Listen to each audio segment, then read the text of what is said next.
الرحمن علم القرآن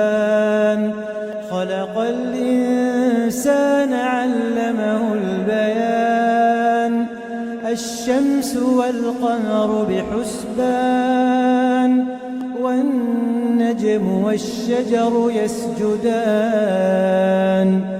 والسماء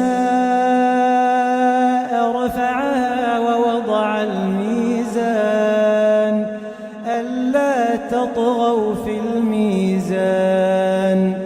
وأقيموا الوزن بالقسط ولا تخسروا الميزان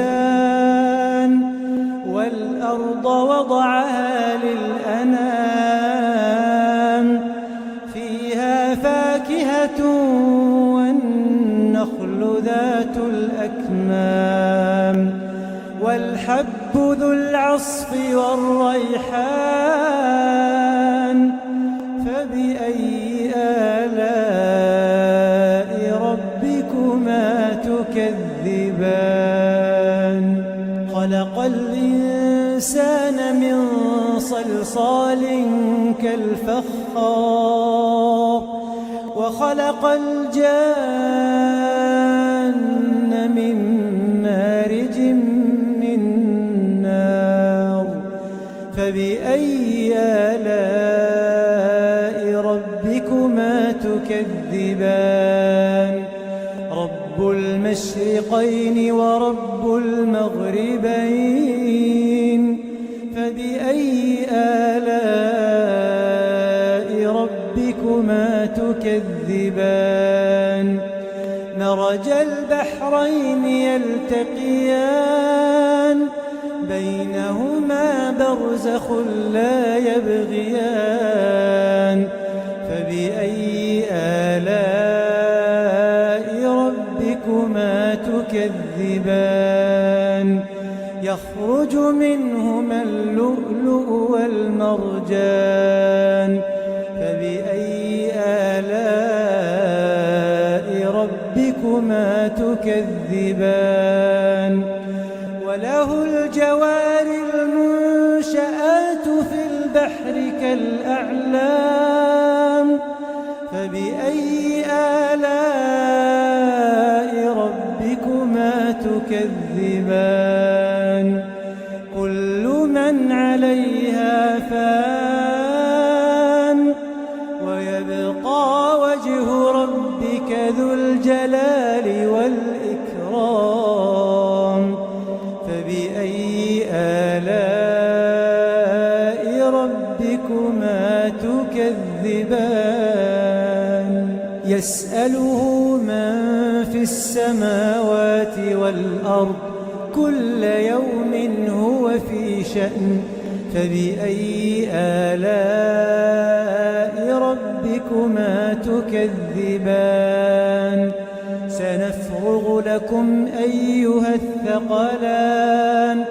فبأي آلاء ربكما تكذبان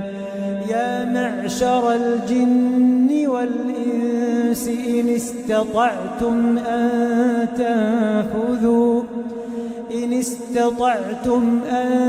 تنفذوا من أقطار السماوات والأرض فانفذوا لا تنفذون إلا بسلطان فبأي آلاء ربكما تكذبان يرسل عليكما شواظ من نار ونحاس فلا تنتصران فبأي آلاء ربكما تكذبان فإذا انشقت السماء فكانت وردة كالدهان فبأي آلاء ربكما تكذبان فيومئذ لا يسأل عن ذنبه إنس ولا جان فبأي آلاء ربكما تكذبان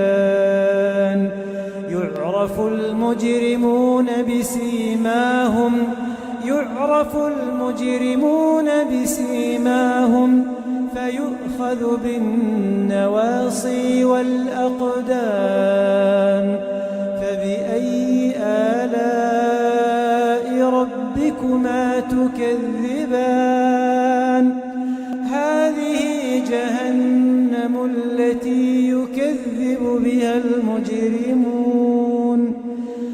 هذه جهنم التي يكذب بها المجرمون يطوفون بينها وبين حميم آن فبأي آلاء ربكما تكذبان ولمن خاف مقام ربه جنتان فبأي آلاء ربكما تكذبان ذواتا أفنان فبأي آلاء ربكما تكذبان فيهما عينان تجريان فبأي آلاء ربكما تكذبان فيهما من كل فاكهة زوجان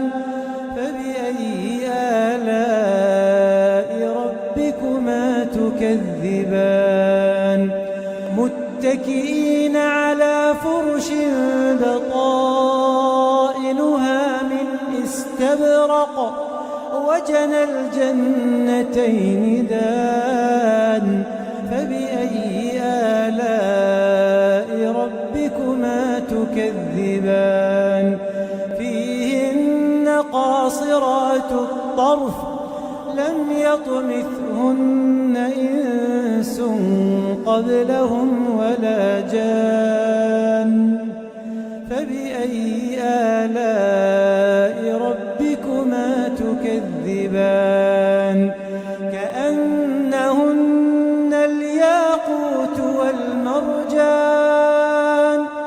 فبأي آلاء ربكما تكذبان هل جزاء الإحسان إلا الإحسان فبأي آلاء ربكما تكذبان ومن دونهما جنتان فبأي آلاء ربكما تكذبان مدهامتان فبأي آلاء ربكما تكذبان فيهما عينان نضاختان فبأي آلاء ربكما تكذبان فيهما فاكهة ونخل ورمان فبأي آلاء ربكما تكذبان فيهن خيرات حسان فبأي آلاء ربكما تكذبان حور مقصورات في الخيام فبأي آلاء ربكما تكذبان لم يطمثهن إنس قبلهم ولا جان فبأي آلاء ربكما تكذبان متكئين على رفرف خضر وعبقري حسان فبأي آلاء ربكما ربكما تكذبان تبارك اسم ربك ذي الجلال والإكرام